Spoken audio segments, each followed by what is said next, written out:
Students, तो आज हम डिस्कस करेंगे डिस्कवरी ऑफ इलेक्ट्रॉन्स। इससे पहले हमने अपने लास्ट लेक्चर में इंट्रोडक्शंस किया था एटम का। हमें एटम की डेफिनेशंस जो है वो वहाँ पर हमने डिस्कस की थी।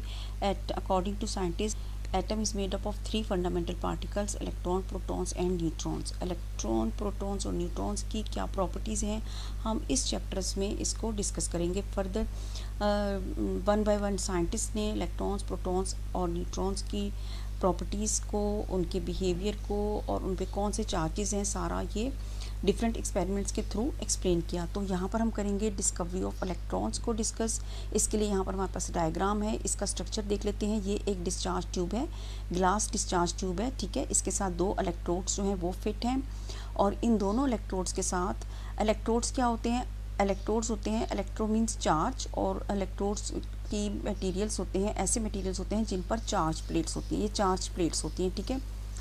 अब यहाँ पर 2 इलेक्ट्रोड्स हैं, एक कैथोड और एक एनोड। इनको कनेक्ट किया गया है एक हाई वोल्टेज बैटरी के साथ, ठीक है। इसके साथ एक वैक्यूम पंप अटैच है। ये तो है स्ट्रक्चर इस ऑपरेटस का, जो इसमें डिस्कवरी ऑफ इलेक्ट्रॉन्स में सर विलियम क्रुक्स ने यूज़ की इन 1879 में, ठीक है। इन्होंने इस डिस्चार्ज ट्यूब के थ्रू एक्सपेरिमेंट परफॉर्म किया और इलेक्ट्रॉन्स जो हैं वो डिस्कवर किए। हम इसकी फर्दर डिटेल्स नेक्स्ट डायग्राम में देखते हैं। ये हमारे पास डायग्राम है, ठीक है। अब यहाँ पर हम इस डायग्राम में हम इसको फर्दर एक्सप्लेन करते हैं, ठीक है। यहाँ पर है हमारे पास एक ग्लास डिस्चार्ज ट्यूब, ठीक है, ये शीशे की बनी हुई होती है और इसके साथ अटैच है एक वैक्यूम पंप। वैक्यूम पंप का काम होता है इसके इंटरनल जो प्रेशर है उसको मेंटेन करना, ठीक है।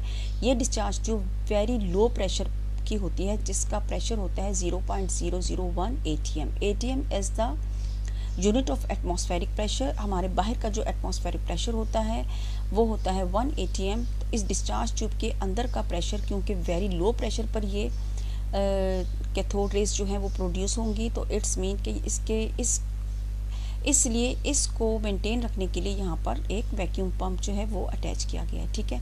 अब यहाँ पर 2 इलेक्ट्रोड्स हैं, एक नेगेटिव और एक पॉजिटिव। नेगेटिव इलेक्ट्रोड्स को हम कहते हैं कैथोड इलेक्ट्रोड्स और पॉजिटिव को हम कहते हैं एनोड्स, ठीक है। अब यहाँ पर क्या है, और ये दोनों इलेक्ट्रोड्स जो हैं फिट किए गए हैं, कनेक्ट किए गए हैं एक हाई वोल्टेज बैटरी के साथ। ये बैटरी यहाँ पर इसलिए अटैच की है कि जब हम इसको ऑन करेंगे तो ये लाइट्स जो हैं वो, रेज जो हैं वो प्रोड्यूस होती हैं। अच्छा जी, जब हम इसको हाई वोल्टेज बैटरी को ऑन करते हैं तो इलेक्ट्रिक करंट जो है वो पास होना स्टार्ट हो जाता है, ठीक है। और लाइट रेज जो हैं वो बीम ऑफ इलेक्ट्रॉन्स जो है वो हमें ट्रैवल करती हुई नज़र आती है फ्रॉम कैथोड टूवर्ड्स एनोड, क्योंकि ये कैथोड से एनोड की तरफ डिफ्लेक्ट कर रही है। It's mean these raise carry negative charges, ठीक है। तो सर विलियम क्रुक्स ने ये ऑब्ज़र्व किया कि जब हम डिस्चार्ज ट्यूब में प्रेशर 0.001 ATM रखते हुए इलेक्ट्रिसिटी पास करते हैं तो कुछ रेज जो हैं वो ट्रैवल करती हैं from negative terminal to positive terminals, ठीक है। तो इन रेज को इन्होंने कहा कि ये कैथोड रेज हैं, और क्योंकि ये कैथोड सरफेस से रिफ्लेक्ट हो रही हैं, it's mean they are cathode rays and they carry negative particles, because कि ये नेगेटिव से पॉजिटिव की तरफ ट्रैवल कर रही हैं, ठीक है। तो ये तो था एक एक्सपेरिमेंट जो सर विलियम क्रुक्स ने परफॉर्म किया इन 1879 में। अब हम इसकी प्रॉपर्टीज़ को डिस्कस कर लेते हैं। ये हमारे पास यहाँ पर आती हैं properties of cathode rays. One by one हम प्रॉपर्टीज़ ऑफ कैथोड रेज को डिस्कस करेंगे। नंबर 1 हमारे पास प्रॉपर्टी है, they are travel in straight lines perpendicular to the cathode surface, ठीक है, क्योंकि कैथोड सरफेस के परपेंडिकुलर ट्रेवल करती हैं और ये स्ट्रेट लाइंस में होती हैं। नंबर 2 इसकी प्रॉपर्टी है, they can cast a sharp shadow of an opaque object if placed in their path. अगर कोई ओपेक ऑब्जेक्ट, ओपेक मीन ऐसा ऑब्जेक्ट जिसमें से लाइट रेज पास ना हो सकें, उनको ओपेक ऑब्जेक्ट कहते हैं। और ये हार्ड मटेरियल्स होती हैं, जब हम इनको इन रेज के रास्ते में रखते हैं तो ये एक शार्प शेडो देती हैं, ठीक है। नंबर 3 प्रॉपर्टीज है इसकी, they are deflected towards positive plates in an electric field showing that they are negatively charge particles. क्योंकि ये नेगेटिव से पॉजिटिव की तरफ ट्रैवल कर रही हैं, it's mean they are negatively charge particles. Number 4th property है, they raise the temperature of the body on which they fall. ये उस बॉडी का टेम्परेचर इंक्रीज कर देती हैं जिस पर ये पड़ती हैं कैथोड रेज, ठीक है। नंबर 4 पे आती हैं, light is produce when these raise hit the walls of the discharge tube. जब ये रेज डिस्चार्ज ट्यूब की वॉल्स को हिट करती हैं तो वहाँ पर लाइट प्रोड्यूस करती हैं। अच्छा, इसकी सबसे मेन एग्जांपल जो है आपके घरों में जो ट्यूबलाइट्स हैं, ठीक है, आपके घरों की जो ट्यूबलाइट्स हैं वो इसकी मेन एग्जांपल है। लाइक बिल्कुल डिस्चार्ज ट्यूब की तरह होती है, उसमें भी आप अगर आप इसको ऑब्जर्व करें तो आप देखते हैं जब लाइट अपनी ऑन करते हैं आप, तो आप देखते हैं 2 टर्मिनल्स आपको दोनों एजेस पर नज़र आते हैं और लाइट जो है वो फ्लो करनी स्टार्ट करती हुई नज़र आती है। और ये 5 प्रॉपर्टीज़ हमने आज डिस्कस की इसकी कैथोड रेज की। इन 5 प्रॉपर्टीज़ में से आपको शॉर्ट क्वेश्चंस भी आ जाता है और लॉन्ग क्वेश्चन भी आता है। शॉर्ट क्वेश्चंस में आपको आ जाते हैं write down any 2 properties of cathode rays, और लॉन्ग में आ जाता है आपको write down any 5 properties of cathode raise. तो फिर आप ये 5 प्रॉपर्टीज़ जो हैं वो कैथोड रेज की लिखेंगे, ठीक है। अच्छा, अब एक और बात है कि नेचर ऑफ कैथोड रेज क्या होती है। नेचर ऑफ कैथोड रेज जो होती है वो इंडिपेंडेंट होती है। इंडिपेंडेंट होती है किस पे, कि gas present in discharge tube के इस डिस्चार्ज ट्यूब यहाँ पर ले आते हैं हम एक, कि इस डिस्चार्ज ट्यूब में जो गैस है वो, और इन पे जो ये जो इलेक्ट्रोड्स हैं उनका मटेरियल क्या है, ये कौन से मटेरियल्स के हैं, ये मेटल्स की होती हैं।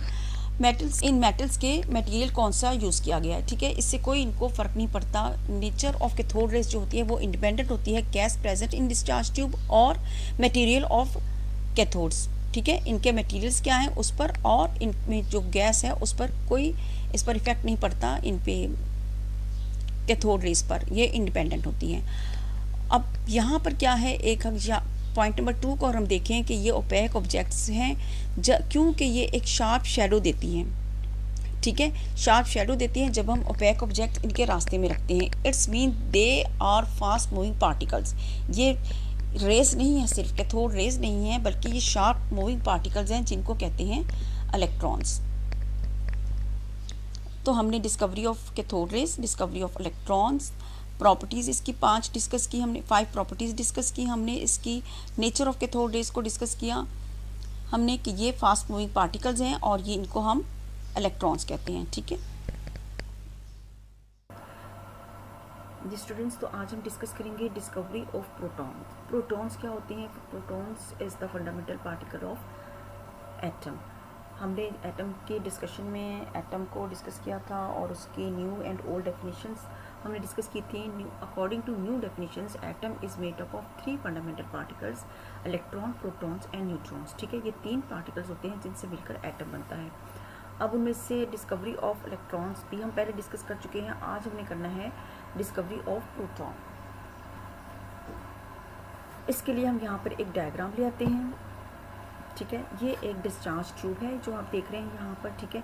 डिस्चार्ज ट्यूब क्या होती है? डिस्चार्ज ट्यूब ऐसी ग्लास ट्यूब होती है जिसके जो अंदर का प्रेशर होता है वो बहुत लो होता है, ठीक है। इसके साथ यहाँ पर एक आप देख रहे हैं वैक्यूम पंप अटैच है।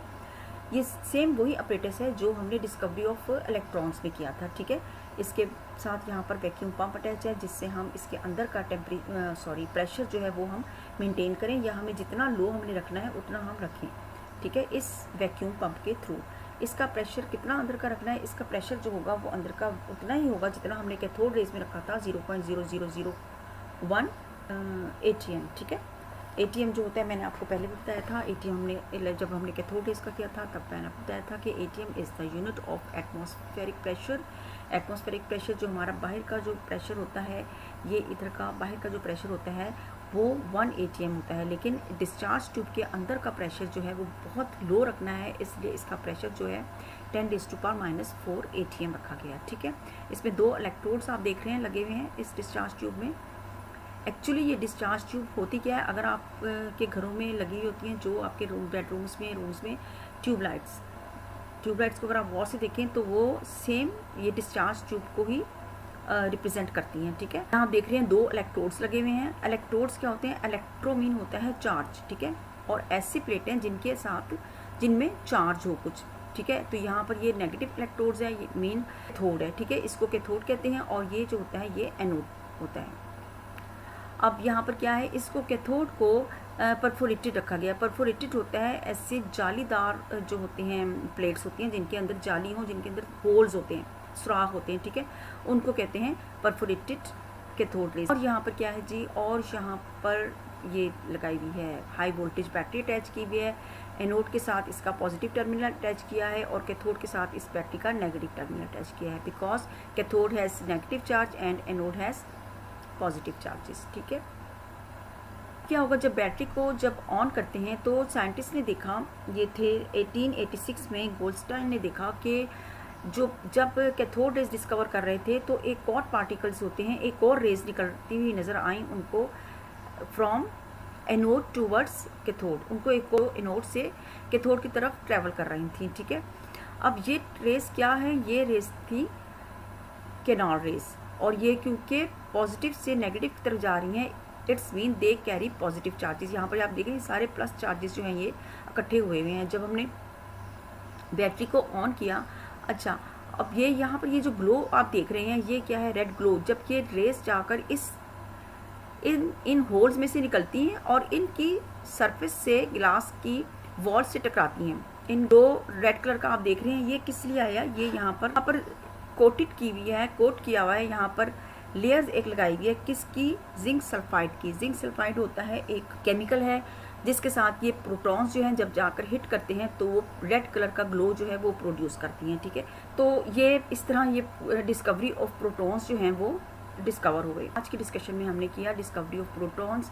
जब कैथोड रेज प्रोड्यूस हुई थी, जब कैथोड रेज डिस्कवर हुई थी, तो उस टाइम ही साइंटिस्ट ने देखा था इन 1886 में गोल्डस्टाइन ने ये डिस्कवर किया था कि जबकि हम डिस्चार्ज ट्यूब का एक्सपेरिमेंट परफॉर्म करते हैं तो सिर्फ cathode rays beam of electrons ही नहीं ट्रैवल करती फ्रॉम कैथोड टू एनोड, एक और टाइप की रेज होती हैं जिनको केनार्ड रेज कहते हैं और जिन पर पॉजिटिव चार्ज होता है वो ट्रैवल करती हैं फ्रॉम नोड टूवर्ड्स कैथोड। इस तरह से ये प्रोटॉन्स या एनोड केनार्ड रेज जो हैं वो डिस्कवर हुई, ठीक है। तो आज ये हमारा ये सिंपल सा डिस्कवरी ऑफ प्रोटॉन्स था। इसकी प्रॉपर्टीज़ हम नेक्स्ट लेक्चर में करेंगे, ठीक है जी स्टूडेंट्स। तो आज हम करेंगे एक्सप्लेन, आज हम डिस्कस करेंगे प्रॉपर्टीज़ ऑफ केनार्ड रेज, ठीक है। वन बाय वन इसकी प्रॉपर्टीज़ डिस्कस करने के लिए पहले हम यहाँ पर एक डिस्चार्ज ट्यूब ले आते हैं जिस पर हमने डिस्कवरी ऑफ प्रोटॉन्स किए थे, ठीक है। ये डिस्चार्ज ट्यूब है, इसके अंदर यूज़ की गई है वैक्यूम पंप और हाई वोल्टेज बैटरी है।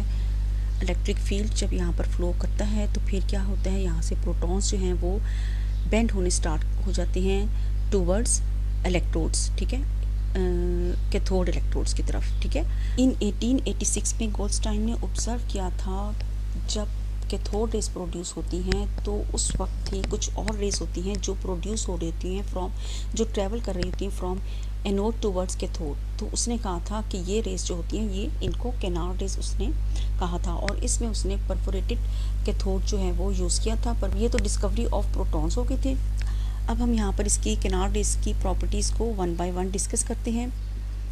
नंबर वन प्रॉपर्टी है इसकी, these rays travel in directions opposite to the cathode rays. ये जो रेज होती हैं ये कैथोड रेज के ऑपोजिट ट्रैवल करती हैं, मींस के ट्रैवल करती हैं ये एनोड टूवर्ड्स कैथोड, ठीक है। और ये बिहेवियर इनका शो करता है कि ये they carry positive charge. Their deflections in electric and magnetic field prove that these are positively charge particles. इनकी डिफ्लेक्शंस मैग्नेटिक फील्ड में कैथोड की तरफ डिफ्लेक्ट करना इनका ये प्रूव करता है कि ये पॉजिटिव चार्ज रखते हैं, ठीक है। नंबर थ्री प्रॉपर्टी है, the nature of canal rays depends upon the nature of gas present in discharge tube. Canal rays की नेचर जो है वो डिपेंड करती है कि इस डिस्चार्ज ट्यूब में कौन सी गैस है, हीलियम है, हाइड्रोजन है या ऑक्सीजन है, जो भी गैस होगी उसकी नेचर पर डिपेंड करते हैं केनार्ड रेज, ठीक है। इनके हम फर्दर डिस्कस हम ये फोर्थ पॉइंट में करते हैं।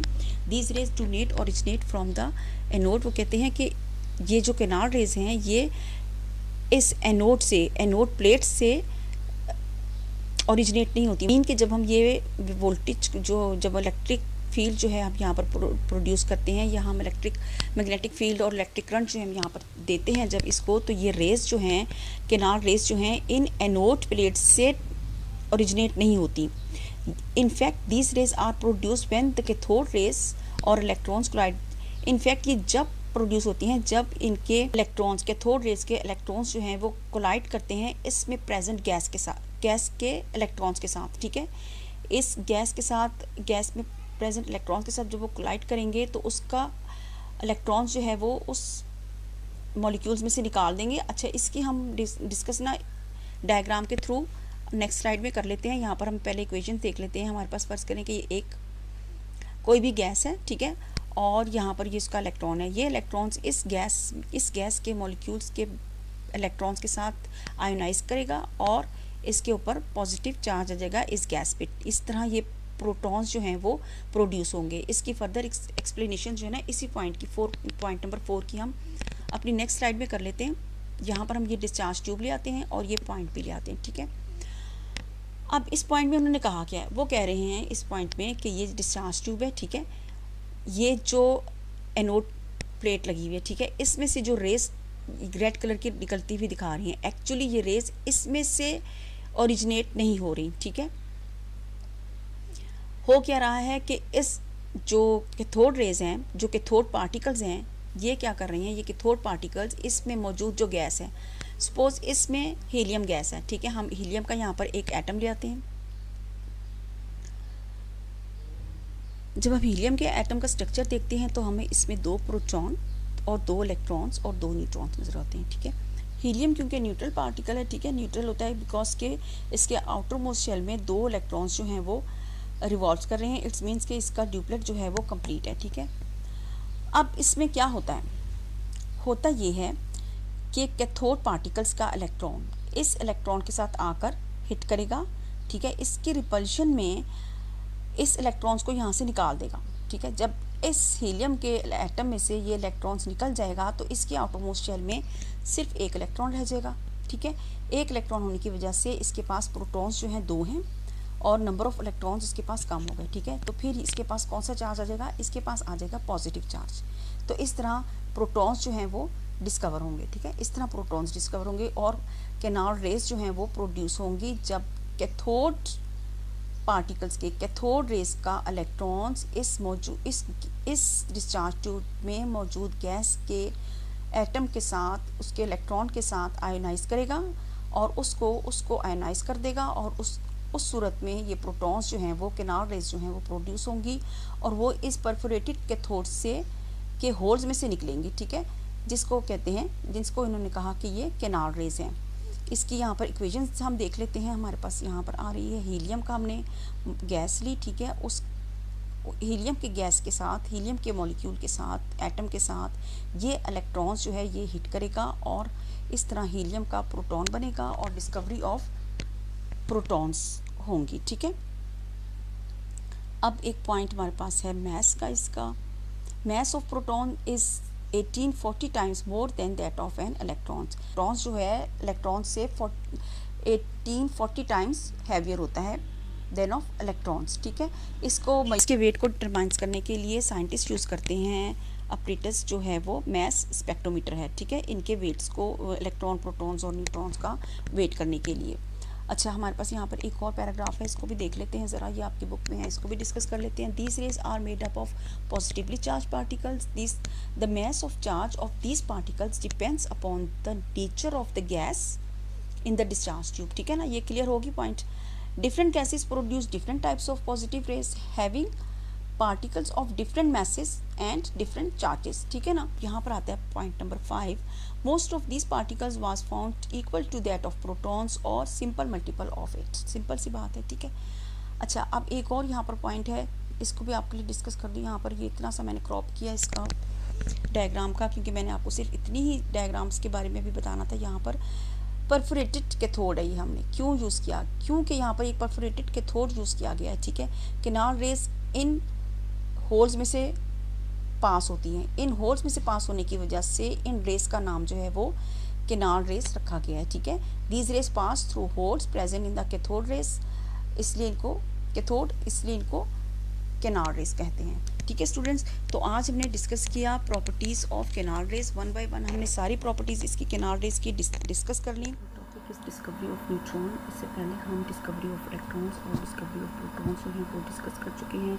इलेक्ट्रॉन्स, डिस्कवरी ऑफ इलेक्ट्रॉन्स में सर विलियम क्रुक्स ने अपनी डिस्चार्ज ट्यूब के एक्सपेरिमेंट के थ्रू हमें बताया कि कैसे कैथोड रेज जो हैं वो ट्रैवल करती हैं from negative to positive terminals, इनकी क्या प्रॉपर्टीज़ होती हैं, वो सारी हमने डिस्कस कर लिए हैं। इसके बाद फिर हमने इसका भी प्रोटॉन्स में इन 1886 में गोल्डस्टाइन ने ऑब्जर्व किया था कि इलेक्ट्रॉन्स के अलावा कुछ और रेज भी होती हैं जो ट्रैवल करती हैं from positive to negative terminals, तो दे आर कॉल्ड दिस कि ये प्रोटॉन्स हैं, ठीक है। इलेक्ट्रॉन्स और प्रोटॉन्स की डिस्कवरी के बाद रदरफोर्ड ने ऑब्जर्व किया, Rutherford observe that mass of the element could not be explained on the basis of the masses of electrons and protons only, कि हम सिर्फ किसी भी एलिमेंट के एटम्स को हम ये नहीं कह सकते कि उसका वेट जो है सिर्फ इलेक्ट्रॉन्स और प्रोटॉन्स पर ही होता है, बट हम जब इसका मैथ करते हैं एटम का तो हमें वो इलेक्ट्रॉन्स और प्रोटॉन्स के वेट से ज़्यादा मिलता है। लाइक हम यहाँ पर एग्जांपल में देख लेते हैं, एक हम कोई भी एटम है, सपोज करें हमारे पास, उसका वेट बनता है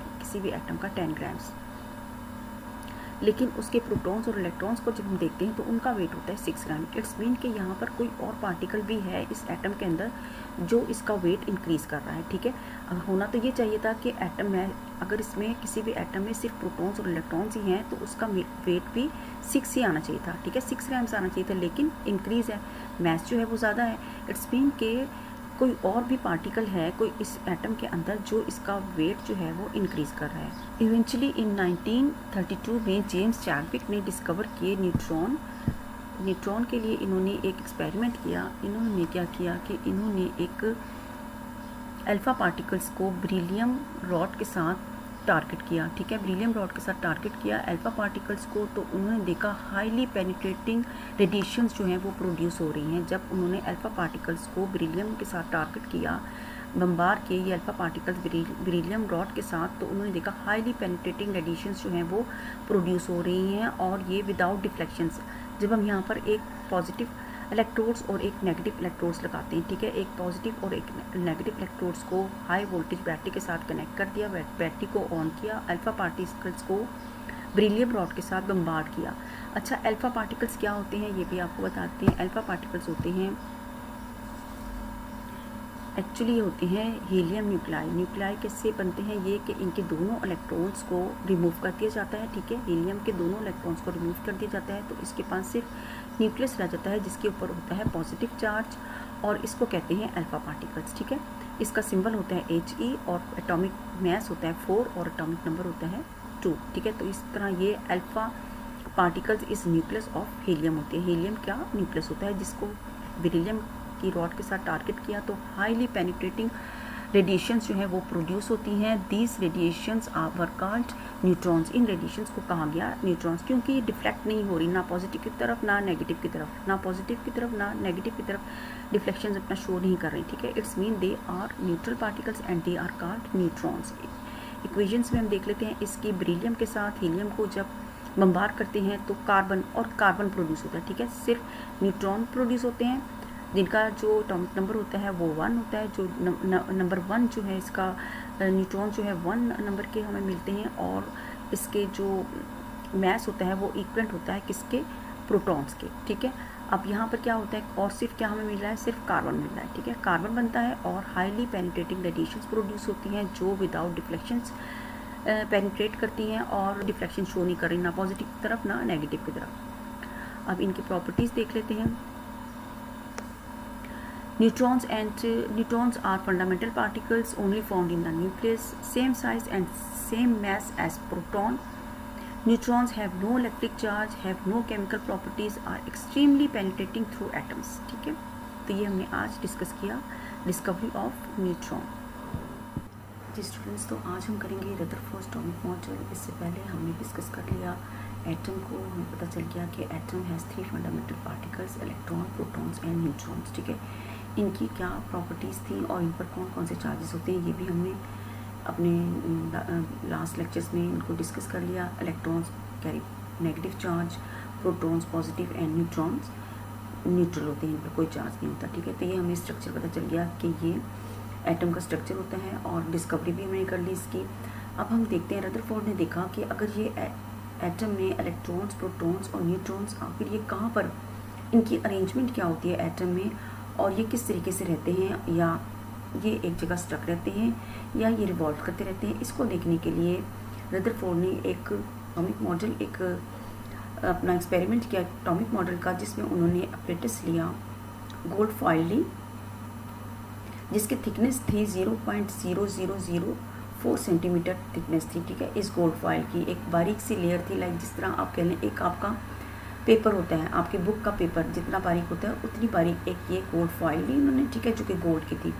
फिर उसके साथ इन्होंने यहाँ पर शील्ड एक लगाई जिंक सल्फाइड की। जिंक सल्फाइड की शील्ड लगाने का मकसद ये था कि जब इसमें से पार्टिकल्स स्ट्राइक करें तो यहाँ पर शाइन प्रोड्यूस करें। शाइन प्रोड्यूस करने से पता लगेगा कि कितने पार्टिकल्स जो हैं वो इसके साथ हिट कर रहे हैं और कितने इससे डेंट इस गोल्ड फॉइल से अनडिफ्लेक्टेड हो रहे हैं और कितने डिफ्लेक्ट कर रहे हैं, ठीक है। ये सब देखने के लिए इस शील्ड को यहाँ पर लगाया गया, ठीक है।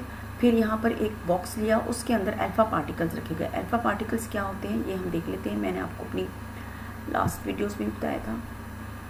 Alpha particles actually helium nuclei होते हैं, ठीक है। हीलियम का जो स्ट्रक्चर होता है उसमें 2 इलेक्ट्रॉन्स होते हैं। इन 2 इलेक्ट्रॉन्स को जब हम रिमूव कर देते हैं तो हमारे पास बन जाता है सिर्फ इसका न्यूक्लियस रह जाता है, ठीक है, जिसपे न्यूक्लियस में होता है पॉजिटिव चार्ज। ये पॉजिटिव चार्ज पार्टिकल्स होते हैं जो हीलियम के होते हैं और इसको बम्बार किया जाता है।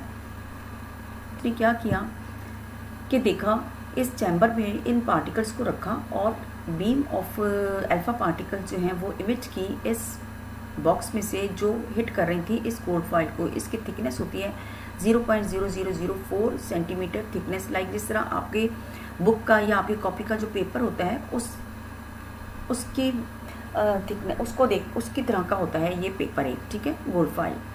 अब इस पर जब ये पार्टिकल्स हिट कर रहे हैं और यहाँ पर रखी एक जिंक सल्फाइड की शील्ड, जिससे पता लगे, ये शील्ड रखने का मकसद ये था कि जब ये पार्टिकल्स इससे हिट करें तो शाइन प्रोड्यूस करें, ठीक है। क्योंकि ये बीम ऑफ लाइट हमें वैसे तो नज़र नहीं आ रही है, जब ये हिट करेगी यहाँ पर ये शाइन प्रोड्यूस होगी तो पता लगेगा कितने पार्टिकल्स जो हैं वो इस गोल्ड फॉइल में से पेनिट्रेट कर रहे हैं, कितने बाउंस बैक हो रहे हैं और कितने अपना एंगल जो है वो चेंज करके हिट कर रहे हैं इस गोल्ड फॉइल, इस जिंक सल्फाइड की शील्ड पर, ठीक है। ये तो इसने एक्सपेरिमेंट किया। तो अब इसने अपना एक स्ट्रक्चर बनाया, मॉडल बनाया उसको इस तरह का, ठीक है। वो कहते हैं कि अगर गोल्ड फॉइल में इस तरह से अरेंजमेंट हो एटम्स की, ठीक है, ये एटम्स शो किए हुए हैं गोल्ड फॉइल में जिनके अंदर ये रेड कलर का दिखाया गया डेंस सा मटेरियल, ठीक है, डेंस पार्ट दिखाया गया है, ठीक है। इसके हम रिजल्ट्स में इसको डिस्कस करेंगे। जब उन्होंने रिजल्ट दिए तो क्या हुआ, अभी तो एक्सपेरिमेंट हो रहा है, तो उसने देखा कि कुछ पार्टिकल्स, कुछ रेस जो हैं अल्फ़ा पार्टिकल्स जो हैं वो देखें एटम्स में से होती हुई सीधी जा रही हैं, ठीक है। उसने ये स्ट्रक्चर बनाया अपने मॉडल का कि सीधी जा रही हैं, ठीक है, और कुछ रेस जो हैं वो टकरा के अपना एंगल, लार्ज एंगल के साथ अपना जो है वे जो है वो चेंज करते हैं, और कुछ पार्टिकल्स जो होते हैं वो टकरा के बिल्कुल थोड़ी सी डिफ्लेक्शन के साथ अपना रेस चेंज करते हैं, और कुछ बिल्कुल ही रिपेलिंग करते हैं। रिपेल होते हैं मतलब कि जब ये पार्टिकल्स इसके साथ टकराते हैं तो वापस रिपेल होते हैं। अब इसने क्या कहा, इसने कहा कि क्योंकि हम ये इसके ऊपर पॉजिटिव रेस जो है वो जोड़ें, ठीक है ना, अल्फ़ा पार्टिकल्स पर पॉजिटिव चार्ज होता है, तो क्योंकि ये पॉजिटिव चार्ज पार्टिकल्स रेज हैं जो इसके अंदर से गुजर रही हैं, इट्स मीन कि कुछ इसके अंदर डेंस हिस्सा है जिस पर ये टकराती हैं और वापस बाउंस बैक होती हैं, जिसका जो वेट है वो ज़्यादा है, ठीक है, क्योंकि रिपेल कर रही हैं और उसी इतनी ताकत से रिपेल कर रही हैं तो कि वो कोई भी अपना एंगल चेंज नहीं कर रही और बिल्कुल स्ट्रेट उसी जिस एंगल से वो जा रही हैं उसी एंगल से वापस रिपेल कर रही हैं। कुछ जो हैं वो उनसे पेनिट्रेट कर जाती हैं, जिसमें इसने हम इसके जो उसका जो रिजल्ट ऑब्जर्वेशन हैं वो उसको हम देख लेते हैं एक दफ़ा फिर। Almost all the particles pass through the foil undeflected, ठीक है, ज़्यादातर पार्टिकल्स, बहुत ज़्यादा पार्टिकल्स जो हैं वो इसमें से अनडिफ्लेक्टेड निकल जाते हैं, मतलब कि इसमें से निकल जाते हैं। इट्स मीन कि इसके अंदर काफ़ी स्पेसेस हैं, ठीक है ना, इसमें ये शो करता है कि इसके अंदर काफ़ी स्पेसेस हैं। नंबर 2 ऑब्जर्वेशन थी इसकी, few were deflected at fairly large angles, कुछ जो हैं वो बहुत ज़्यादा लार्ज एंगल्स के साथ जो हैं डिफ्लेक्ट करती हैं, and few were bounce back, और कुछ जो है बाउंस बैक हो जाती हैं, ठीक है। तो ये रदरफोर्ड ने एक्सपेरिमेंट किया था जिसमें उन्होंने बॉक्स यूज़ किया जिसमें अल्फ़ा रेस जो हैं वो इमिट की, अल्फ़ा रेस जो है वो अल्फ़ा पार्टिकल्स जो हैं वो इमिट किए गोल्ड फॉइल पर। जब गोल्ड फॉइल पर आकर ये हिट हुई तो इन शाइन से जो जिंक सल्फाइड की प्लेट रखी हुई है, जिंक सल्फाइड की शील्ड रखी हुई है, इससे जब वो टकराई तो पता चला कि इसमें से कितने पार्टिकल्स जो हैं वो डिफ्लेक्ट हो रहे हैं, कितने जो हैं वो बाउंस बैक हो रहे हैं और कितने जो हैं वो अनडिफ्लेक्टेड हैं। तो ये इनका एक्सपेरिमेंट था। इसके जो रिजल्ट्स हैं वो हम नेक्स्ट वीडियो में करेंगे। आज के लिए आपका इतना ही है। रदरफोर्ड एटॉमिक मॉडल्स और उसकी ऑब्जर्वेशंस, ठीक है जी स्टूडेंट्स। तो आज हम डिस्कस करेंगे रदरफोर्ड एटॉमिक मॉडल के रिजल्ट्स को। उसके रिजल्ट्स को डिस्कस करने से पहले हम यहाँ पर एक रिव्यू कर लेते हैं इसके मॉडल का। रदरफोर्ड ने क्या किया था, एक गोल्ड फॉइल ली थी, ठीक है। उसमें उसने अल्फ़ा पार्टिकल्स को बम्बार किया था, जहाँ पर उसने देखा ऑब्जर्वेशंस इसने क्या की, इसने ऑब्जर्वेशंस में देखा कि almost all particles pass through the foil undeflected. बहुत ज़्यादा पार्टिकल्स थे, तकरीबन सारे पार्टिकल्स जो थे वो पॉजिटिव पार्टिकल्स इस एटम्स में से, इस गोल्ड फॉइल में से पास ऑन हो जाते, ठीक है। और सेकंड इसकी ऑब्जर्वेशन ये थी कि few were deflected and few were deflected with large angles and few were deflected bounce back, और कुछ जो थे वो बाउंस बैक हो रहे थे, ठीक है। इसने ये ऑब्जर्व किया रदरफोर्ड ने। अब इसके रिजल्ट्स को हम डिस्कस कर लेते हैं। रिजल्ट्स में इसने देखा क्योंकि बहुत ज़्यादा पार्टिकल्स यहाँ से पास ऑन हो रहे थे, इट्स शो दैट कि they are the empty atom has many empty spaces. Particles का ज़्यादा पास ऑन होना, इस फॉइल में से ज़्यादा पार्टिकल्स का निकलना शो करता है कि ये एटम में बहुत सी एम्प्टी स्पेसिस हैं। नंबर 2 पॉइंट है इसका, centre of positive charges called nucleus.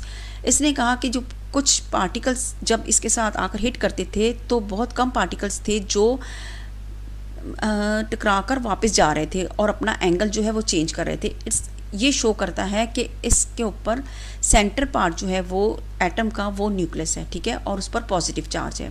क्योंकि अल्फ़ा पार्टिकल्स पर भी पॉजिटिव चार्ज होता है। जब ये पॉजिटिव चार्ज इस पॉजिटिव के साथ आकर हिट करती हैं तो वो रिबाउंस बैक होती हैं, और कभी लार्ज एंगल के साथ और कुछ जो है वो स्मॉल एंगल के साथ जो है रिफ्लेक्ट बैक हो रही थी, जिससे शो हो रहा था कि इसके सेंटर पार्ट जो है वो एटम का उस पर पॉजिटिव चार्ज है और उसने उसको न्यूक्लियस कहा, ठीक है। नंबर 3 पॉइंट था इसका, क्योंकि कुछ पार्टिकल्स उसने देखे कि रिबाउंस बैक हो रहे हैं, ठीक है। रिबाउंस बैक होने की वजह से, और रिबाउंस बैक जब होते हैं, यहाँ पर आप देख लें ये जो डायग्राम है ये शो कर रही है कि जब ये पार्टिकल आकर इसके साथ हिट करता है न्यूक्लियस के साथ, तो उसी ही फोर्स के साथ उसको रिबाउंस बैक करता है और स्ट्रेटली बैक करता है, ठीक है। तो इसमें कोई एंगल नहीं शो कर रहा, मतलब कि ये जो रेड पार्ट दिखा रहा है ये डेंस एंड हार्ड है। इसने कहा कि ये न्यूक्लियस जो है वो डेंस और हार्ड है, क्योंकि ये इसके पास जब अल्फ़ा पार्टिकल्स आकर हिट करते हैं तो वो फुल फोर्स से, डेंस और हार्ड होने की वजह से ही ये अपने इसको फुली फोर्स के साथ रिबाउंस बैक करता है। ये शो करता है कि न्यूक्लियस जो है वो डेंस एंड हार्ड है, ठीक है। ज़्यादा पार्टिकल्स जो हैं, ज़्यादा रेज जो हैं वो इसमें से निकल रही हैं, पास ऑन हो रही हैं। इट्स मीन कि इसके अंदर बहुत सी एम्प्टी स्पेसेस हैं।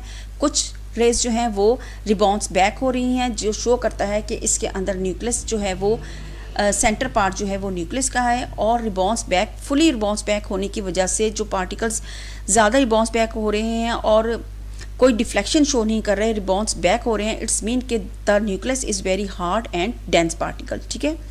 नंबर 4 पॉइंट था इसका, deflections of few particles show.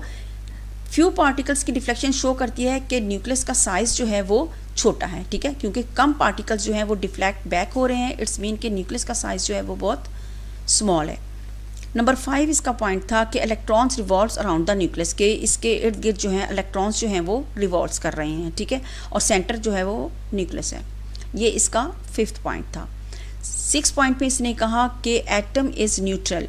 Atom neutral क्यों है कि इसमें नंबर ऑफ इलेक्ट्रॉन्स इक्वल है नंबर ऑफ प्रोटॉन्स के, ठीक है, इसलिए एटम जो है वो न्यूट्रल है, उस पर चार्ज जो है वो न्यूट्रल रहता है, क्योंकि पॉजिटिव चार्जेस और नेगेटिव चार्जेस जो हैं वो एटम के इक्वल होने की वजह से इस पर न्यूट्रल चार्ज आता है। एटम को उसने न्यूट्रल कहा, ठीक है। नंबर 7 पॉइंट पे उसने कहा कि particles lie within the nucleus is known as nucleons. जो पार्टिकल्स न्यूक्लियस के अंदर रहते हैं, ठीक है, उसको उसने कहा कि वो होते हैं न्यूक्लियॉन्स। लाइक इसमें हम न्यूक्लियॉन्स कौन से कहेंगे, हम कहते हैं कि न्यूक्लियस में क्या होते हैं, प्रोटॉन्स एंड न्यूट्रॉन्स। तो प्रोटॉन्स एंड न्यूट्रॉन्स जो हैं वो न्यूक्लियस के अंदर रहने की वजह से वो न्यूक्लियॉन्स कहते हैं। एक्सेप्ट ऑफ इलेक्ट्रॉन्स, इलेक्ट्रॉन्स तो रिवॉल्व्स करते हैं ना अराउंड द न्यूक्लियस, तो इलेक्ट्रॉन्स जो हैं वो न्यूक्लियॉन्स नहीं होंगे। न्यूक्लियॉन्स जो वही होंगे सिर्फ जो न्यूक्लियस के अंदर रहते हैं, जो फंडामेंटल पार्टिकल्स एटम के न्यूक्लियस के अंदर रहते हैं उनको न्यूक्लियॉन्स कहते हैं, ठीक है। तो हमने आज ये डिस्कस किया रिजल्ट्स इसके एक्सपेरिमेंट्स के। हमने क्या देखा, हमने देखा कि एटम का बहुत सा पार्ट जो है वो एम्प्टी होता है और इसके सेंटर में जो होता है वो पॉजिटिव सेंटर जो होता है न्यूक्लियस एटम का वो पॉजिटिव पार्ट होता है और उसको उसने न्यूक्लियस कहा। और उसने ये भी कहा कि क्योंकि बहुत ज़्यादा डिफ्लेक्शन शो करता है ये सेंटर पार्ट, इट्स मीन कि ये हार्ड और डेंस है। और कम पार्टिकल्स क्योंकि डिफ्लेक्शन शो कर रहे हैं, कम पार्टिकल्स डिफ्लेक्ट हो रहे हैं, इट्स मीन के साइज जो है न्यूक्लियस का वो एज कंपेयर टू एटम जो है वो छोटा है। और इलेक्ट्रॉन्स जो है रिवॉल्व करते हैं अराउंड द न्यूक्लियस। और एटम जो है वो न्यूट्रल पार्टिकल है क्योंकि उसके अंदर इलेक्ट्रॉन्स और प्रोटॉन्स की जो क्वांटिटी होती है, जो अमाउंट होती है वो इक्वल होती है कि number of protons equal to the number of electrons, इसलिए एटम को न्यूट्रल पार्टिकल कहा जाता है। और हमने कहा कि और हमने इसका ये भी रिजल्ट्स देखा एक्सपेरिमेंट में कि particles lie within the nucleus is known as nucleons. जो पार्टिकल्स न्यूक्लियस के अंदर रहते हैं उनको न्यूक्लियॉन्स कहते हैं, एक्सेप्ट ऑफ इलेक्ट्रॉन्स, क्योंकि इलेक्ट्रॉन्स जो है वो रिवॉल्व करता है around the nucleus. Electrons nucleus में नहीं होता, इसलिए हम इलेक्ट्रॉन्स को न्यूक्लियॉन्स नहीं कहेंगे। न्यूक्लियॉन्स सिर्फ प्रोटॉन्स एंड न्यूट्रॉन्स होंगे, ठीक है। तो ये हमने इसके रिजल्ट्स को आज डिस्कस किया। जी स्टूडेंट्स, तो आज हम डिस्कस करेंगे रदरफोर्ड एटॉमिक मॉडल की डिफेक्ट्स, ठीक है, कि उसमें क्या कुछ डिफेक्ट्स थे। ऑल्दो ही प्रूव दैट के plum pudding theory was wrong, plum pudding theory को इसने रॉन्ग प्रूफ कर दिया। प्लम पुडिंग थ्योरी क्या थी? According to J J Thomson ने ये थ्योरी जो है वो रिप्रेजेंट की थी अकॉर्डिंग टू हिम कि एक स्फेरिकल क्लाउड्स है पॉजिटिव चार्ज पार्टिकल्स का, ठीक है, जिसके ऊपर कहीं कहीं इलेक्ट्रॉन्स जो हैं वो प्रेजेंट है, ठीक है। ये प्लम पुडिंग थ्योरी थी, इसको रॉन्ग प्रूफ कर दिया इसने अपना जब एक्सपेरिमेंट परफॉर्म किया इलेक्ट्रॉन उसका गोल्ड फॉइल लेकर, उसमें से अल्फ़ा पार्टिकल्स जब इसने निकाले तो इसने देखा कि इसमें बहुत से एम्प्टी स्पेसेस हैं। इसके सेंटर में डेंस हार्ड एक पार्टिकल्स है जिसको इसने न्यूक्लियस कहा। न्यूक्लियस में इसने कहा कि प्रोटॉन्स और न्यूट्रॉन्स होते हैं। Electrons revolves around the nucleus. Protons और न्यूट्रॉन्स न्यूक्लियस में होने की वजह से इनको प्रोटॉन्स और न्यूट्रॉन्स को न्यूक्लियॉन्स कहते हैं। ये हमने सारा इसके रिजल्ट्स में डिस्कस कर लिया हुआ है, ठीक है। इसके बावजूद कुछ इसके डिफेक्ट्स थे, जिसमें नंबर 1 डिफेक्ट था इसका ये था कि according to classical theory of radiations के इलेक्ट्रॉन्स जो हैं वो रिवॉल्व करते हैं around the nucleus in spiral form. अगर इलेक्ट्रॉन्स जो हैं इन स्पायरल मूवमेंट में मूव कर रहे हैं न्यूक्लियस के अराउंड, तो इट्स मीन कि एक वक्त टाइम ऐसा आना चाहिए कि electrons should be collapse, electrons should be fall into the nucleus, electrons को न्यूक्लियस के अंदर आके गिर जाना चाहिए, ठीक है। लेकिन ऐसा नहीं होता, एटम्स आर स्टेबल, ठीक है। ये इसका एक डिफेक्ट था कि ये कहता था कि एनर्जी जो है ये कंटिन्यूसली अगर इमिट और रिलीज़ करते हैं, इट्स मीन कि ये जो है वो स्पाइरल फॉर्म में मूव कर रहे हैं और एक टाइम ऐसा आना चाहिए कि इलेक्ट्रॉन्स जो हैं should be fall in the nucleus ultimately. लेकिन ऐसा नहीं होता, हम देखते हैं कि एटम जो है वो स्टेबल है, ठीक है। तो एक तो ये डिफेक्ट था। दूसरा डिफेक्ट था इसके अकॉर्डिंग कि ये कहता था कि एनर्जी जो है इलेक्ट्रॉन्स जो है एनर्जी कंटिन्यूसली रिलीज़ कर रहे हैं। अगर कंटिन्यूसली रिलीज़ और इमिट कर रहे हैं एनर्जी, तो एक कंटिन्यूस स्पेक्ट्रम जो है वो बनना चाहिए, ठीक है। लेकिन हम देखते हैं जब हाइड्रोजन के एटम के स्ट्रक्चर को हम देखते हैं तो हमें लाइन स्पेक्ट्रम मिलता है यहाँ पर, ठीक है। लाइन स्पेक्ट्रम मिलने की वजह से इसका ये भी इसकी एक जो था डिफेक्ट्स, इसकी थ्योरी में एक ये भी डिफेक्ट्स था, ठीक है। तो अब इन डिफेक्ट्स को देखते हुए साइंटिस्ट ने डिफरेंट एक्सपेरिमेंट को देखते हुए इन्होंने कहा ठीक है, इसने बता दिया electrons around the nucleus, empty spaces भी होती हैं और सारा कुछ ठीक है, लेकिन कुछ डिफेक्ट्स इसको नज़र आ रहे थे, वो जो डिफेक्ट्स हमने भी डिस्कस किए। तो इन डिफेक्ट्स को लेते हुए साइंटिस्ट के दिमाग में कुछ क्वेश्चंस जो हैं वो अरेज हुए। क्वेश्चंस क्या थे? How can an atom collapse और व्हाई आर एटम स्टेबल? कहता है क्या वजह है कि एटम्स जो हैं वो स्टेबल क्यों रहते हैं और क्यों कोलैप्स हो सकते हैं। और एक और क्वेश्चंस भी था, why does an atom give line spectrum? Atoms जो है ये लाइन स्पेक्ट्रम क्यों दे रहे हैं, जबकि कहता है कि एटम जो है कंटिन्यूसली एनर्जी रिलीज़ कर रहे हैं, तो ये लाइन स्पेक्ट्रम क्यों बन रहा है, कंटिन्यूस स्पेक्ट्रम बनना चाहिए। इन क्वेश्चंस को भी डिस्कस करने के लिए कुछ scientist consider there must be another model of atom. Scientist ने कहा कि एक और मॉडल भी एटम का होना चाहिए। बेशक हमें पता चल गया कि एटम्स का स्ट्रक्चर ऑफ एटम पता चल गया, उसमें इलेक्ट्रॉन्स, प्रोटॉन्स और न्यूट्रॉन्स की तादाद में पता चल गई। Electrons revolves around the nucleus, electrons carry negative charge, protons positive and neutron no charge. Neutrons and protons lie in the nucleus and electrons revolve around the nucleus, ठीक है। तो ये सारा हमें स्ट्रक्चर इसका पता चल गया। जहाँ पर प्रोटॉन्स और न्यूट्रॉन्स रहते हैं उसको हम न्यूक्लियस कहते हैं। न्यूक्लियस हार्ड एंड डेंस होते हैं और सेंट्रल पार्ट होता है ऑफ एटम का, ठीक है। ये सारे डिस्कशन हो गई। और and very empty spaces present in the atom, ये भी हमें पता चल गया। और हमने जो रिजल्ट में डिफरेंट देखे, ठीक है, ये सारे हमने पता चल गए। लेकिन इसके बावजूद भी कुछ पॉइंट्स ऐसे थे जो क्लियर नहीं हो रहे थे। इलेक्ट्रॉन्स अगर कंटिन्यूसली इसके रिवॉल्व करते हैं अराउंड द न्यूक्लियस तो इनकी एनर्जी क्या होती है, जब ये एक ऑर्बिट से दूसरे ऑर्बिट पे जाते हैं तो एनर्जी क्या होती है, और ये किस वैलेंसी से, किस स्पीड से रिवॉल्व करते हैं अराउंड द न्यूक्लियस, ठीक है। तो इन सारे क्वेश्चंस के आंसर देने के लिए बोहर्स ने, नील बोहर्स ने इसको एक्सप्लेन करने के लिए एक और थ्योरी, एक और मॉडल जो है वो प्रेजेंट किया। उसको हम नेक्स्ट लेक्चर में डिस्कस करेंगे। Okay, today's our topic is Bohr's atomic theory. Bohr's atomic theory को डिस्कस करने से पहले हम थोड़ा सा जो हम पिछले टॉपिक्स हैं हमारे, जो हमने लेक्चर पिछले दिए हैं, हम उसको थोड़ा सा रिव्यू कर लेते हैं उसका। हमने देखा कि एटम डिस्कवर हो गया, ठीक है। नो दैट के atom is made up of 3 fundamental particles, electron, protons and neutrons. Discovery of electrons की हमने, discovery of protons and neutrons में हमने इनकी प्रॉपर्टीज़ को डिस्कस किया। हमें पता चल गया कि electrons carry negative charge, protons positive and neutron is a neutral particle, protons and neutrons lies in the centre of the nucleus, ठीक है। ये सारा हमें स्ट्रक्चर इसका पता चल गया। फिर रदरफोर्ड का एटॉमिक मॉडल आया। According to Rutherford atomic model, electrons revolves around the nucleus in spiral movement. तो इसके मॉडल्स को, और एक इसका और पॉइंट था जिसमें ये कहता था कि इलेक्ट्रॉन्स कंटिन्यूसली एनर्जी जो है वो रिलीज़ करते हैं। अगर ये कंटिन्यूस एनर्जी रिलीज़ करता है या electrons move in spiral movement around the nucleus, तो फिर इट्स मीन कि atoms should be collapse. Atoms, electrons जो हैं वो न्यूक्लियस में आके गिर जाएं और एटम जो है वो डिस्ट्रॉय हो जाए। लेकिन ऐसा नहीं होता। हम देखते हैं कि atom is stable. So in defects को, इन क्वेश्चंस को लेते हुए scientists consider that there must be an other model of atom. Keeping in view the defects in Rutherford atomic model, Neil Bohr presented an other model of atoms in 1913. 1913 में Bohr's ने एक और model जो है वो present किया, जिसको हम बोहर्स एटॉमिक थ्योरी कहते हैं। अच्छा, ये जो है ये सिर्फ थ्योरी है, it is not a law, not a model. एक परफेक्ट इसने मॉडल नहीं दे दिया, परफेक्ट लॉ नहीं बन गया इसका। अगर कोई और साइंटिस्ट आकर हमें इससे अच्छी थ्योरी देता है तो फिर हम उसको कंसीडर करते हैं, ठीक है। अभी तक जो है ये बोहर्स की थ्योरी ही कंसीडर की जा रही है। तो इसको हम आज डिस्कस कर लेते हैं। बोहर्स के अकॉर्डिंग टू बोहर्स,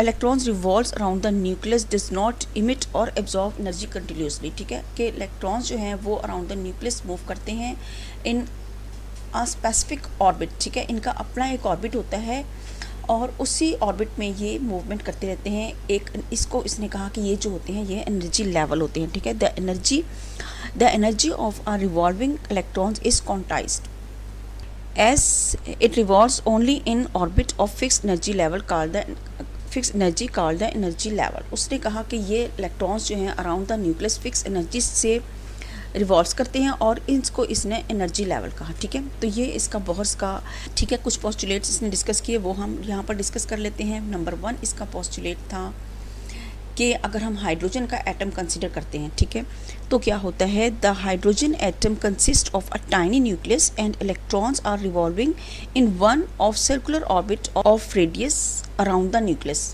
अगर हम हाइड्रोजन का एटम लेते हैं, हाइड्रोजन का एटम इसलिए लेते हैं कि सबसे छोटा एटम होता है और इजीली इसके ऊपर डिस्कशन हो जाती है, ठीक है। इजीली इसको हम ऑब्जर्व कर सकते हैं। तो कहते हैं कि जब ये हाइड्रोजन के एटम को हम लेते हैं तो इसका इलेक्ट्रॉन्स जिस मूवमेंट में, जिस सर्कल में मूव कर रहा है, उसका रेडियस जो है न्यूक्लियस से इस ऑर्बिट का वो आर है, ठीक है। इसने रेडियस का कॉन्सेप्ट दिया यहाँ पर कि इलेक्ट्रॉन्स जो हैं सर्कुलर मोशन में मूवमेंट कर रहे हैं और आर रेडियस है इनका, ठीक है। Second point is each orbit has a fix energy that is quantized. Quantized mean होता है फिक्स एनर्जी, ठीक है। मीन कि electrons revolves around the nucleus in a fix energy. ना ये एनर्जी इनकी कम हो रही है ना ज़्यादा हो रही है। एक ही एनर्जी, जिस एनर्जी से ये स्टार्ट होते हैं वही एनर्जी एंड तक अपनी रखते हैं। उसी एनर्जी से इलेक्ट्रॉन्स जो हैं रिवॉल्व करते रहते हैं अराउंड द न्यूक्लियस। ये इसका सेकंड पॉइंट था, ठीक है। नाउ थर्ड पॉइंट को हम डिस्कस करते हैं। Third point is as long as electrons remains in a particular orbit, it does not radiate or absorb energy. It does not radiate or absorb energy. The energy is emitted or absorbed only when an electron jumps from one orbit to another orbit.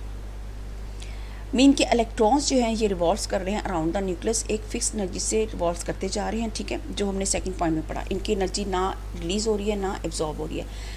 कब release and कब when atom jump from one orbit to another orbit, then it release energy और absorb energy. अब electron जो है अपना orbit change करता है, ठीक है, जब इलेक्ट्रॉन अपना ऑर्बिट या ऊपर वाले ऑर्बिट से नीचे आए या नीचे ऑर्बिट से ऊपर जाए तो फिर ये एनर्जी एब्जॉर्ब या रिलीज़ करता है, ठीक है। ये इसके थर्ड पॉइंट था कि एनर्जी जो है ये इसकी फिक्स होती है। सेकंड पॉइंट में हमने कहा कि एनर्जी जो होती है इसकी फिक्स होती है, इलेक्ट्रॉन्स फिक्स एनर्जी से electrons revolve around the nucleus in fix energy in its energy level, ठीक है, जिसको इसने एनर्जी लेवल कहा। और क्या होता है कि energy they as long as electron remains in a particular orbit, जब ये अपने पर्टिकुलर ऑर्बिट में रहते हैं तो ये एनर्जी ना रिलीज़ करते हैं ना एब्जॉर्ब करते हैं। एनर्जी रिलीज़ और एनर्जी एब्जॉर्ब जब करते हैं जब ये अपना ऑर्बिट चेंज करें, ठीक है। अब फोर्थ पॉइंट में है इसके, when an electron jumps from lower orbit to higher orbit it absorb energy, and when it jumps from higher orbit to lower orbit it radiate energy. Keep in mind कि electrons release energy when jump from higher orbit to lower orbit and it absorb energy when it jump from lower orbit to higher orbit, ठीक है। Third point is, as long as electron remains in a particular orbit it does not radiate or absorb energy. हम देखते हैं कि electrons, third point क्या है कि जब इलेक्ट्रॉन्स अपने एक स्पेसिफिक ऑर्बिट में रहता है, ठीक है, तो ये एनर्जी ना रेडिएट करता है ना ही एब्जॉर्ब करता है, ठीक है। ये एक ख़ास एनर्जी में रिवॉल्व करता रहता है around the nucleus. The energy is emitted और absorb only when an electron jumps from one orbit to another orbit.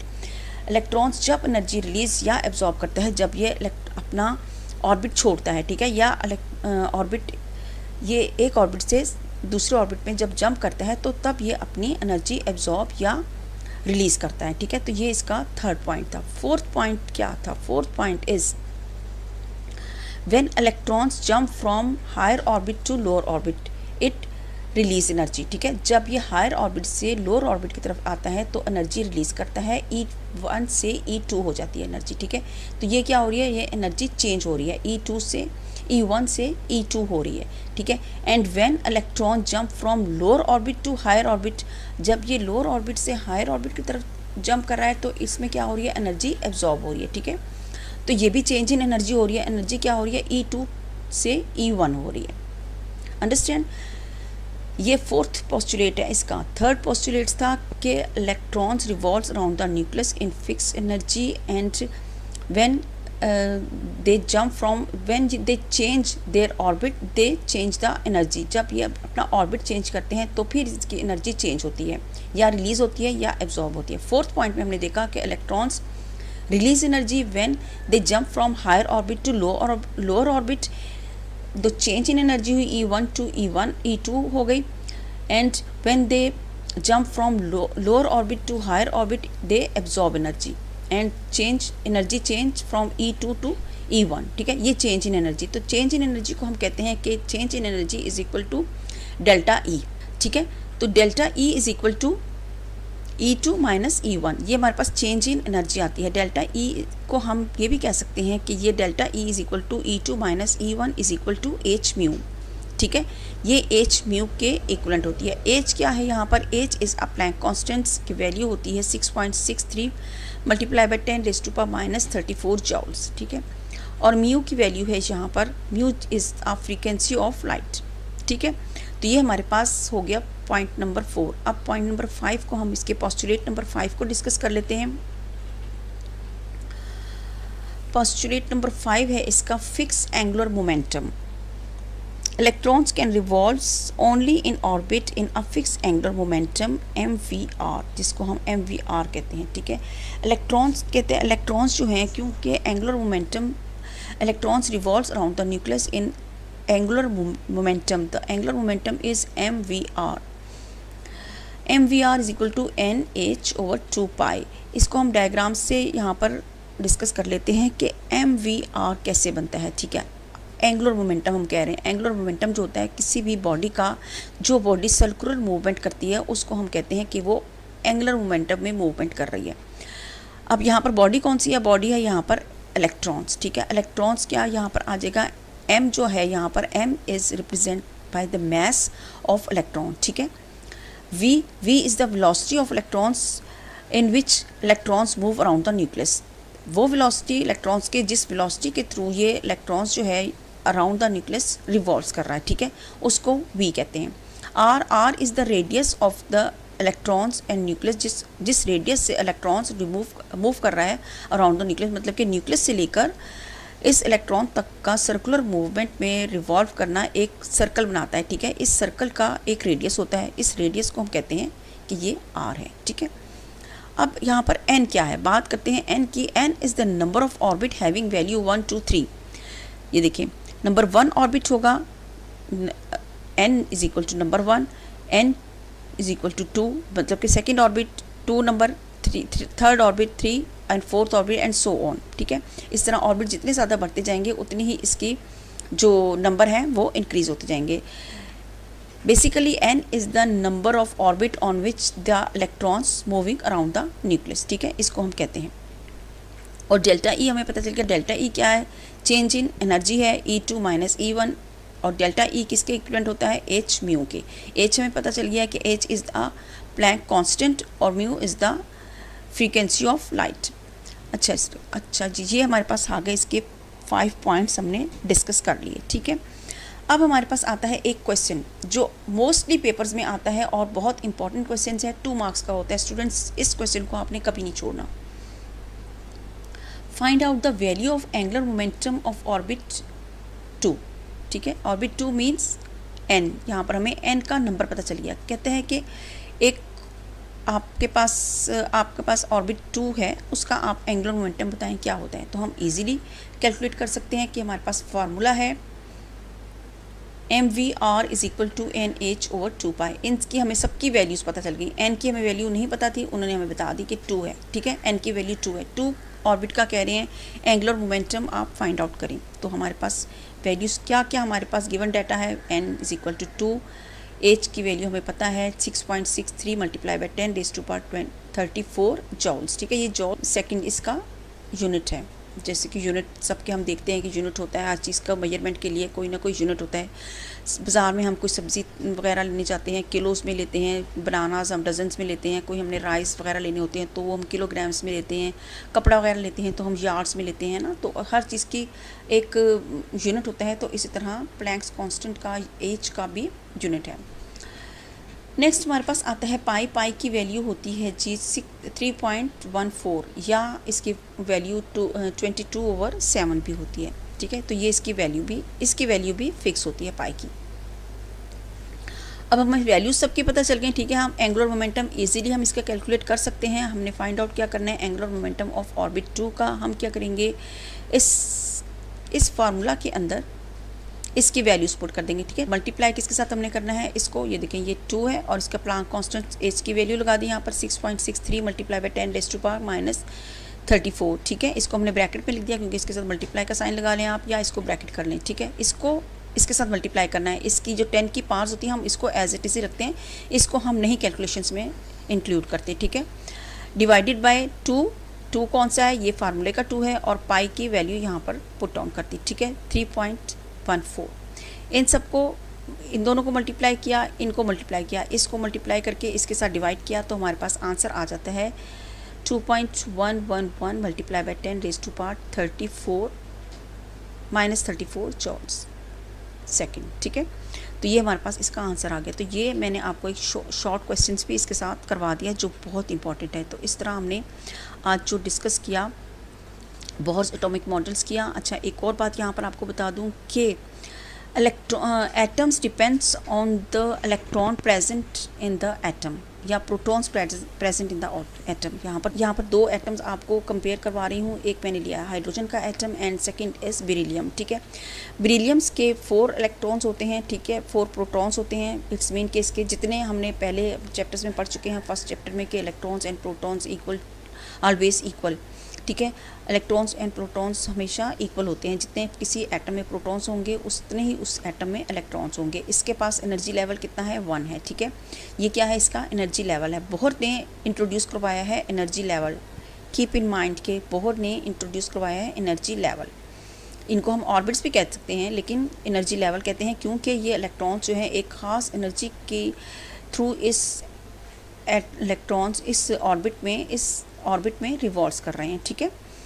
तो बेरिलियम का जब हम देखते हैं तो इसके पास 2 एनर्जी लेवल हैं। नंबर 1 न्यूक्लियस के पास वाला, नंबरिंग जो हम करते हैं न्यूक्लियस के पास वाले, जो न्यूक्लियस के बिल्कुल क्लोजेस्ट होता है शेल, उससे नंबरिंग करना स्टार्ट करते हैं।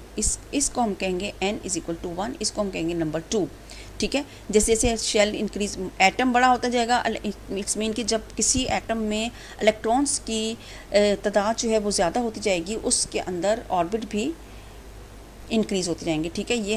ये भी हम किसी लेक्चर में डिस्कस करेंगे। अभी हमारे पास आगे इसके आ रहे हैं distributions of electrons in the orbits, वो हम कहते हैं इलेक्ट्रॉनिक कॉन्फ़िगरेशन, इसको वो हम करेंगे नेक्स्ट अपने किसी लेक्चर में। हमारे पास आगे इसी चैप्टर में है इसका टॉपिक भी, ठीक है। तो आज हमने बोहर्स का एटॉमिक मॉडल जो है वो डिस्कस किया।